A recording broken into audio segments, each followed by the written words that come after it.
Oi, eu sou a Gabriela, do blog Mundo Frente, e hoje vamos fazer um breve apanhado sobre o sistema educativo aqui em Portugal. E antes de começar, eu queria dizer para vocês que é super importante que vocês dêem uma olhada lá nos posts, no blog que eu fiz sobre creche e educação pré-escolar, educação básica e educação secundária em Portugal, porque lá no blog está bem mais detalhado do que eu vou falar aqui. Aqui vou dar tipo um breve resumo, os pontos principais, e lá no post eu fiz questão de colocar inclusive as fontes na lei, para que vocês saibam exatamente as coisas certinhas e até coisas que eu não vou abordar aqui, eu coloquei lá. Eu acho que é sempre válido vocês lerem também e não só assistirem vídeos no YouTube. Aqui nesse vídeo eu vou falar sobre educação pré-escolar, educação básica e educação secundária. A educação pré-escolar vai dos 3 aos 5 anos, a educação básica vai dos 6 aos 15 anos e a educação secundária vai dos 15 aos 18 anos. A educação obrigatória aqui em Portugal é somente dos 6 anos aos 18 anos, ou seja, a educação pré-escolar não é obrigatória, é facultativa, ou seja, os pais não precisam inscrever as crianças, mas aqui em Portugal é universal a partir dos 4 anos, ou seja, na teoria, na lei, todos os pais que busquem as creches públicas ou as escolas pré-escolares públicas têm direito para que os filhos a partir dos 4 anos já possam frequentar. Na teoria, o governo deveria sim ter como colocar essa criança para estudar dentro da escola, mas não quer dizer que vai acontecer assim. A partir dos 6 anos é obrigatório que a criança frequente a escola, então com certeza os pais, quando procurarem as escolas para colocarem os filhos, vão encontrar vaga. Meu nome é Isabel, eu tenho 22 anos e eu estudei na escola José Estevão e Homem Cristo aqui em Aveiro. Eu sou Daniele, mãe do Luiz Felipe, que tem 11 anos. Ele está no 5º ano da Escola Aires Barbosa. A resposta é sim. Todos os menores em idade escolar obrigatória, ou seja, dos 6 anos aos 18 anos, têm direito ao acesso à educação gratuita em Portugal. Lembrando que creche não é educação obrigatória, tá? Para encontrar as pré-escolas, você pode acessar o site da Carta Social. Estou deixando o link aqui na descrição para você encontrar. E lá você vai encontrar todas as escolas de todos os concelhos de Portugal.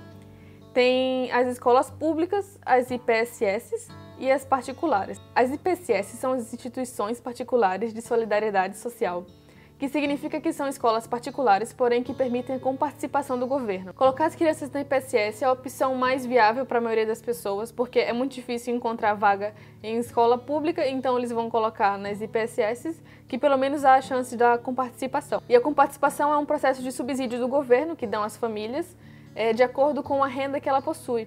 Ou seja, famílias com renda mais baixa vão ter maior subsídio do governo, e vice-versa, né? E para ter acesso à comparticipação, as famílias têm que ter o NIS e IRS, e aí vai ter o valor de renda per capita, e é a partir desse valor que o governo vai colocar a família em um escalão, e aí é a partir da onde você fica no escalão que você vai saber quanto de ajuda do governo você vai receber. No ensino básico e secundário, você consegue acessar a lista das escolas existentes em Portugal no site portaldasescolas.pt, que eu também estou deixando o link aqui embaixo. Lá você vai ter que colocar apenas aonde que você está procurando, vai colocar os dados do lado esquerdo do site, isso. Você vai colocar os dados da onde que você vai residir e que tipo de escola você procura do lado esquerdo, e aí vão aparecer os dados das escolas exatamente no ponto no mapa onde elas se encontram na realidade, e aí já fica até mais fácil para você se identificar onde que você mora e em que local que aquela escola vai estar. E pronto, lá você encontra inclusive informações dos sites, das escolas, informações como telefone, endereço, e-mail, para você mesmo entrar em contato e tirar alguma dúvida se for necessário. A verdade é que a resposta é depende. Tudo vai depender das notas que eles tinham, da autoconfiança que ele apresenta, se os pais acham que é melhor ele voltar um ano ou ir para o ano seguinte, porque a situação que acontece muito aqui é que as crianças terminaram o ano escolar em dezembro no Brasil e estão vindo para Portugal para estudar em janeiro, só que aqui o ano escolar começa em setembro e termina em junho.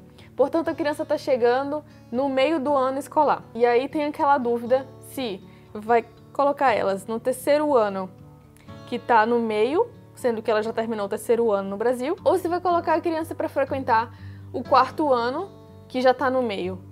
Nesse caso, os pais têm que ter noção de que, colocando a criança num ano na frente, ela vai sofrer um pouco mais com as dificuldades da adaptação, porque o ensino aqui em Portugal pode ser muito diferente do Brasil. Até o próprio português pode ser uma grande dificuldade para muitos estudantes que chegam aqui. Então, se você coloca a criança ou estudante num ano à frente, ele vai ter que se adaptar à nova cultura, à nova vida, aos novos amigos, à nova língua e ainda ter que correr atrás do prejuízo do semestre que passou. Por isso, a minha opinião pessoal é que se você chega aqui no meio do ano letivo daqui de Portugal, faça a criança voltar um ano, porque vai ser melhor para ela poder se adaptar. Ela tem aqueles 6 meses para ela conhecer os amiguinhos, se enturmar e ver como é que são as disciplinas daqui, para que quando ela entre um novo ano, já em setembro, ela já esteja mais confiante e já saiba melhor como é que as coisas funcionam. Inclusive para os próprios pais é melhor, que eles já vão estar adaptados também. Eu estava no 6º ano no Brasil, na 6ª série, e quando eu cheguei aqui eu fui direto para o 7º, mas isso geralmente não é a norma. Você tanto pode ir para o 7º, para a série que você venha a seguir, ou você pode voltar para a série que você já estava. Vai depender muito da altura que você chega e da escola e de como eles veem o que é melhor para você. Quando nós chegamos aqui, ele tinha passado no 4º ano para o 5º ano no Brasil. Porém, quando a gente chegou aqui, estava na metade do ano letivo daqui. Então não tinha como colocar ele no 5º ano, porque ele ia perder metade da matéria, né? Então ele voltou para o 4º ano. E por ele ter voltado para o 4º ano, a gente achou que tudo bem. Nossa, muito mais complicado, muito difícil, sabe? As matérias, matemática, então, muito difícil. Que ele teve mais dificuldade foi matemática mesmo. História um pouquinho no início, mas depois se adaptou. E português, porque apesar de a gente achar que é a mesma língua, tem muita coisa diferente. Na pré-escola tem uma componente socioeducativa, que é a extensão dos horários antes e depois das aulas, para que os pais possam ter mais tempo para buscar as crianças. E como eu disse, nas IPSS tem um sistema de comparticipação familiar. Na educação básica e secundária, na escola pública não se paga matrícula nem inscrição, mas os materiais escolares, como livros, cadernos e lápis, caneta, assim como as refeições no refeitório da escola e transporte escolar, caso a criança tenha que usar, é pago.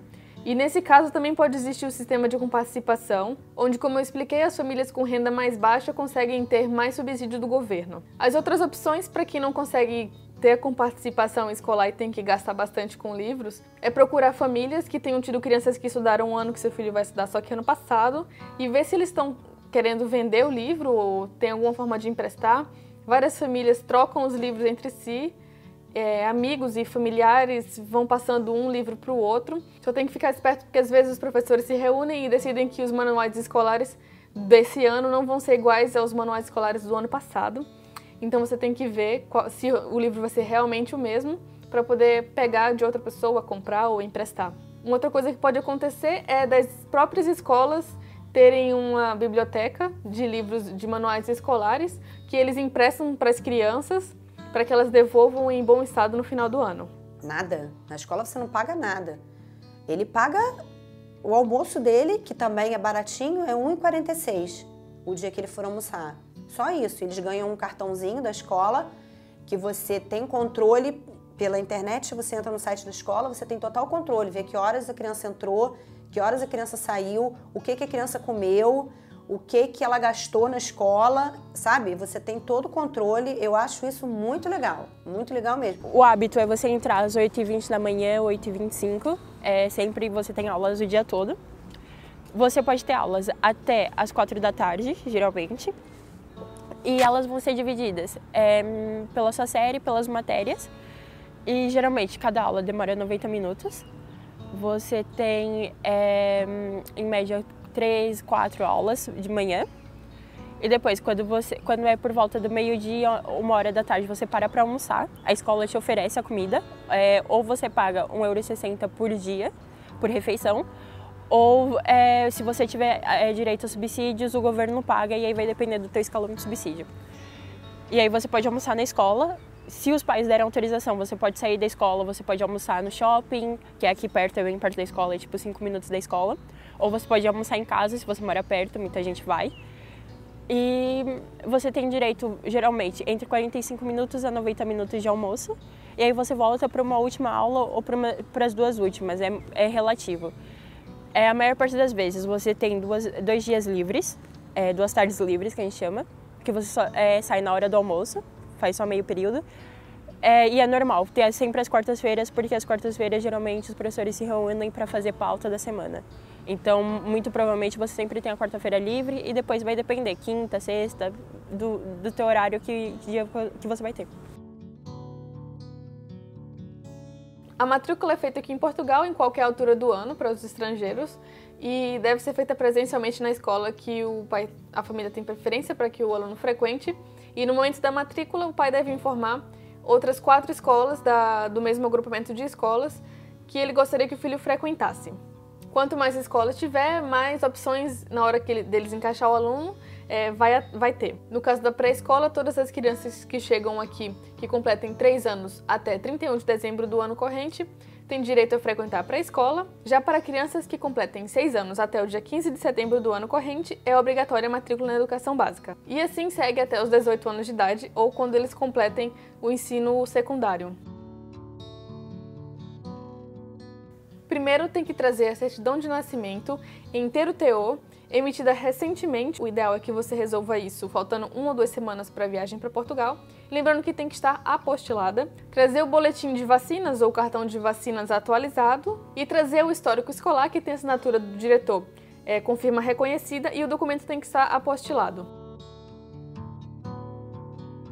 Os documentos da criança são uma foto 3x4, um documento de identificação válido, que pode ser o passaporte, o título de residência ou cartão de residência, o NIF da criança, o NIS, caso a criança tenha, mas não é obrigatório de primeira, você pode conseguir depois. O número de utente, que é o número de inscrição no Sistema Nacional de Saúde, boletim de vacinas atualizado que tenha passado pelo posto de saúde, onde eles vão fazer a equivalência, a declaração do posto de saúde de que o estudante tenha feito o exame global de saúde. Para tanto, a criança tem que ter passado pelo posto de saúde e o médico tem que ter emitido esse atestado para entregar para a escola. E no caso dos estudantes brasileiros que já estudavam no Brasil anteriormente, o histórico escolar apostilado, conforme eu já falei anteriormente. Dos encarregados de educação, que são o pai, a mãe ou qualquer outro responsável oficial pela criança. Tem que levar o documento de identificação válido, que pode ser o passaporte, o cartão cidadão, o cartão de residência, o título de residência, o NIF e o comprovativo de morada. No caso, se você quer que o seu filho estude na mesma freguesia onde você reside, você leva o seu comprovante de endereço da sua casa. E caso você queira que seu filho estude no mesmo local, na mesma freguesia que você trabalha, você leva uma declaração com o endereço do seu trabalho, emitido pela entidade patronal. Caso o encarregado da educação da criança não seja nem o pai nem a mãe, também tem que ter um documento de delegação de poderes paternais. E por último, o preenchimento de uma ficha de inscrição que a escola geralmente disponibiliza lá na hora. Quando formos matricular de novo, no final do ano, a gente vai na escola e faz a matrícula. E eu pedi para passar para outra escola, porque iam passar ele para uma outra escola bem longe, acho que é perto da faculdade, da Universidade de Aveiro. E para a gente aqui ficava muito longe. Então nós pedimos para mudar ele, pedimos transferência para a escola de Esgueira, aqui do lado. Enfim, quando chegamos lá para fazer matrícula foi uma dificuldade. Eles queriam porque queriam que meu filho tivesse número de segurança social. Eu falei, meu filho não tem número de segurança social ainda, porque ele ainda não é português, ele não tem cidadania ainda. Ah, mas não tem como, porque o sistema agora é informatizado e eles pedem para colocar. Eu falei, olha, aí fui pesquisar em vários lugares, eu falei assim, olha, é assim, vocês vão ter que dar um jeito, porque meu filho não pode ficar sem escola, entendeu? Foi assim, eu fui na segurança social várias vezes perguntar e elas me falaram, não tem, ele não vai ter segurança social, a escola é obrigada a matricular ele. Enfim, foi uma confusão. Eu falei assim, eu pensei, gente, se meu filho não conseguir estudar, eu vou ter que voltar para o Brasil. Porque como que eu vou ficar aqui com ele sem estudar? Mas enfim, depois eu conversei com a diretora da escola e ela disse que já era o 2º caso de criança brasileira.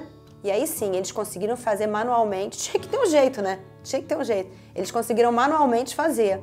E aí, enfim, ele tá lá estudando. Minha adaptação inicial foi um pouco complicada. Eu me senti um pouco pressionada a gostar de morar aqui em Portugal. E na altura eu achava que se eu não gostasse, eu ia decepcionar os meus pais. Então, no início, eu não me senti muito à vontade. Era uma escola, era um país novo, uma cidade nova. No Brasil eu venho de uma família grande, daqui eu só tinha meu pai, minha mãe e meu irmão. E depois, a escola é um pouco diferente, na verdade é bem diferente. Você deixa de ter uma sala com 40 alunos para ter uma sala com 15, 20 alunos. E eles são amigos geralmente desde a infância, porque eles andam sempre nas mesmas escolas. E a língua é diferente. A língua é uma coisa que te complica bastante, porque os professores muitas vezes te penalizam por escrever com o português brasileiro. Você tem que sempre estar escrevendo com o português daqui, reaprender gramática, reaprender formas de escrever palavras. Isso complica bastante, mas se a escola que você está e se você tem bons amigos, eles ajudam muito com que você se sinta bem integrado. Eu tive uma sorte que os meus amigos todos queriam me integrar e sempre faziam com que eu me sentisse integrada, me explicaram tudo, me acompanharam desde o primeiro dia. Eu tive bons professores que também quiseram me apoiar. E como eu estava muito assustada, eu cheguei a ter um pouco de ajuda da psicóloga e para que eu me adaptasse e para que eu me desenvolvesse mais, porque eu era uma criança muito espivitada e falava muito no Brasil para ficar aqui muito calada. Mas depois que você passa por isso, você se sente assim muito à vontade. Eu no meu 12º eu sentia que eu já tinha vivido aqui minha vida toda. E em relação à escola, a escola aqui é muito boa. Você sai com uma preparação maravilhosa. A maioria das pessoas, por exemplo, que tem aula de inglês, elas saem com inglês elevado e chegam até a fazer exames para comprovar a proficiência em inglês, que assim você pode usar aquele exame, a sua nota daquele exame onde você for. E você aprende em outras línguas também, por exemplo, você aprende francês, você aprende alemão, eu aprendi as duas. E você sai com uma preparação melhor. Eu sinto que eu tenho uma preparação melhor em relação à história, a português. Há muitas disciplinas que o pessoal no Brasil tem. As ciências, a matemática que você aprende no colegial já é um nível básico da universidade, então é um nível universitário básico. Você já aprende muita coisa que no Brasil você só vai aprender na faculdade. Eles te preparam bem melhor. Eles têm em visão aquilo que você vai fazer pro resto da sua vida. E é isso, basicamente esses foram os pontos principais que tiram as principais dúvidas das pessoas para trazer as crianças para estudarem aqui. Como eu disse no blog, eu deixei 3 posts, um com creches e educação pré-escolar, outro com educação básica e outro com educação secundária, onde eu fiz bem detalhadamente todas as informações principais, mais aprofundadas do que eu falei aqui, e outros pontos, como por exemplo, as disciplinas. No ensino secundário eu falei sobre os exames nacionais, falei sobre repetência e sobre diretores de turma, enfim. Tá bem completo e eu convido vocês a irem lá no blog, que tá com também o primeiro link na descrição aqui do vídeo. E então vocês vão lá dar uma olhada, ver se a dúvida que vocês tenham já foi respondida lá. E caso não esteja, vocês podem deixar aqui no comentário do post do vídeo, que caso eu não saiba, outras pessoas podem saber também e a gente vai se ajudando, beleza? Eu espero que esse post tenha ajudado vocês e grande beijo pra vocês e a gente se vê na próxima. Tchau! Nem todo mundo vai te aceitar, nem todo mundo vai achar normal imigração. E tem muita gente má nesse mundo, então sempre tem que ter atenção, porque sempre vai ter um amigo do seu filho ou da sua filha, uma criança que estuda na mesma sala, ou que nem estuda na mesma sala, mas sabe que aquele é o brasileiro, ou aquele é o imigrante, e que vai sempre tentar menosprezar e fazer piadinha. O que a minha mãe sempre me ensinou, e que ela sempre teve em atenção, foi: você não pode acreditar naquilo que eles falam. Se eles falarem alguma coisa, você fala legal, beleza, e sai andando. Se você vê que aquilo está saindo do controle, que a pessoa está sempre te provocando, você vai falar com a sua diretora de turma e ela vai tomar as precauções. Se ela não tomar, você fala com seus pais e aí os seus pais vão tratar disso. O melhor de tudo é não provocar e sair de perto, porque geralmente tem aquela ideia, fala mais alto. Mas quando você é criança, é melhor não falar mais alto. É melhor deixar quieto, sair de perto e falar com um adulto, porque os adultos resolvem. Eu já tive a experiência que eu quis falar mais alto, que eu quis brigar e deu problema pra mim.